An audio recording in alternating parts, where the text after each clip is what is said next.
So you can look those tournaments up and just see, you may not, particularly for girls, where it's tough to get a field sometimes.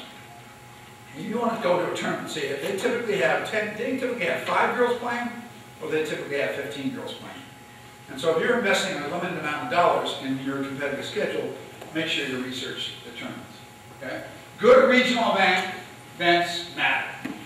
Okay? Good regional, I already mentioned this a few minutes ago, good regional events matter, whether they're Gap events or Pennsylvania events or New Jersey events. Good regional events in your area do matter and count on the junior golf scoreboard for rankings. Always play your state junior championship. Do not think that you should ever give up your state junior championship for an HAGA event.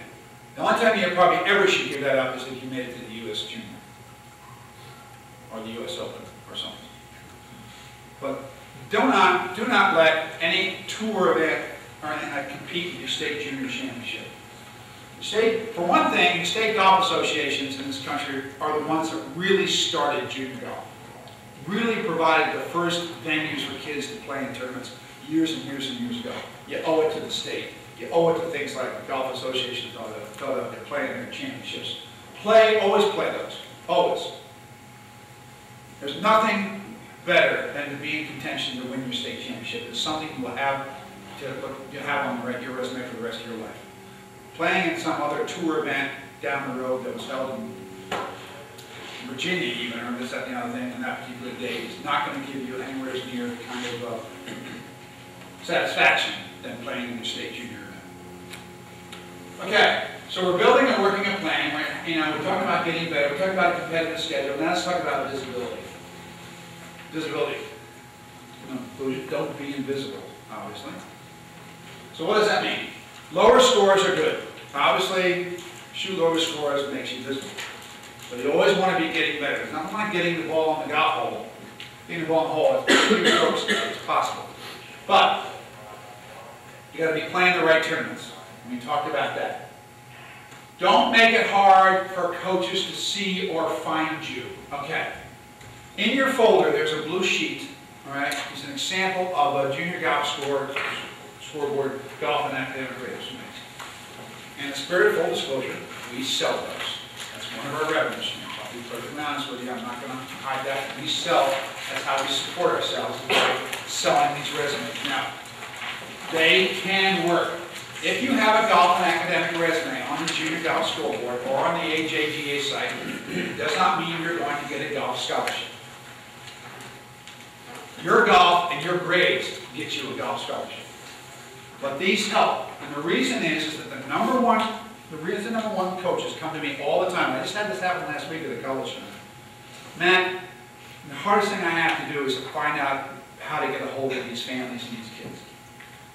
Do you have their addresses? Do you have their contact information? I get that request over and over and over again, all the time. Because coaches don't want to get on the phone and call GAP and call State Golf Association. They don't have the time. And so if you have a golf and academic resume and your name pops up on the junior golf scoreboard in green on a tournament or on the rankings, they know right away that in one click they can get your contact information. So don't make it hard for the coaches to do that. Right? You want to give them, it's just making it easy for them. Making it easy for them. You also have an opportunity to show them other tournaments and other information. You're going to put academic information on there. You're going to put your contact information on there. You're going to put highlights on there, like you're an Eagle Scout, okay, or you volunteered at a homeless shelter. You have other things. You're kind of giving the coaches more of a picture of you. And I can tell you that time and time again, I get parents say, boy, I'm really glad I did that. I'm really glad it took the time. And in our particular case, you can keep them up. They're kept up to date automatically for you. That's an option you can do. They're already formatted. You don't have to take Microsoft Word and create your own kind of stuff. And the ones that we design were specifically done by college coaches.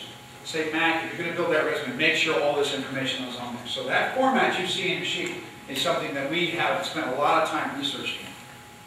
Do not be afraid to do that, because if your name is on the rankings and you're ranked 197th in your class, and you're a boy, and you're on there, and you're the only one that, and there's like 20 kids ahead of you, I can tell you that the coach is probably going to click on your name first, because you're making it easy for them to see and find you. So, whether you do it with us or you do it with somebody, you've got to have a golf and academic resume, and they don't take that long. Do your research and identify the best fit, and use the pink guide. I'm going to talk about that a little bit more later, but you need to research and identify the schools that are your best fit for whatever. There are a lot of factors which we'll talk about here on the other half of this presentation. But you need to use the pink guide, and you need to determine what schools are your best. And when you do that, because when you tell the coach you have a golf and academic resume, and you send them to them, and you're able to write a letter to them saying, I like your school because, oh, by the way, coach, congratulations on that last tournament where your team finished second. They know that you've done your research, and that makes you more visible. That makes you more visible. Let coaches know, let them be proactive, do the online resumes, do the letters, and do the visits.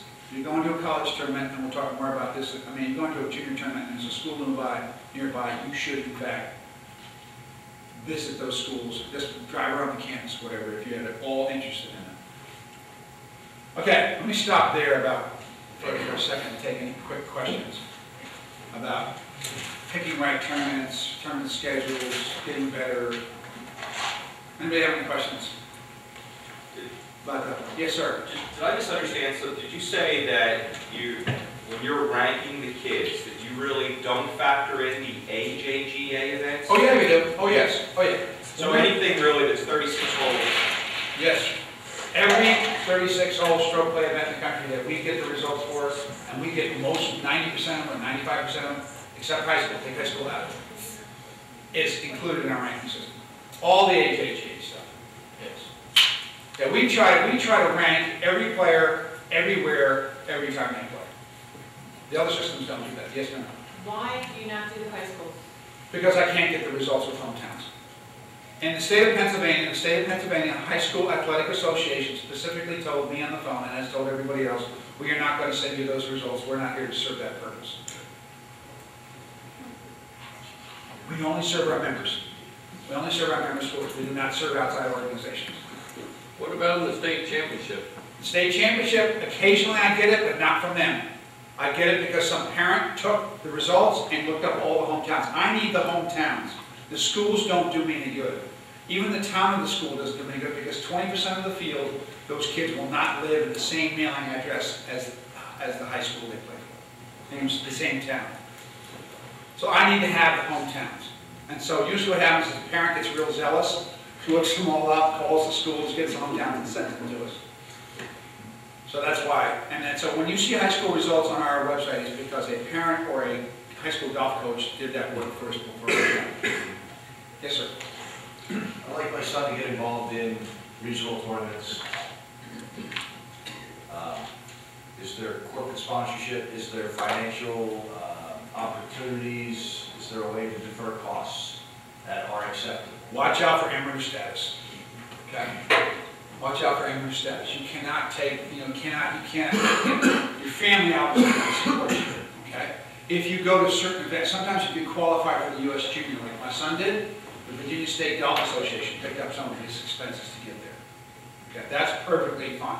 And I got to be very careful. The guys here at the Golf Association of Philadelphia probably can help me with that more than I can. Mark's standing up. I'll tell you what, I will circulate to the group. The rules for juniors are different than those for your son, who was over the age of 18 at that time, correct?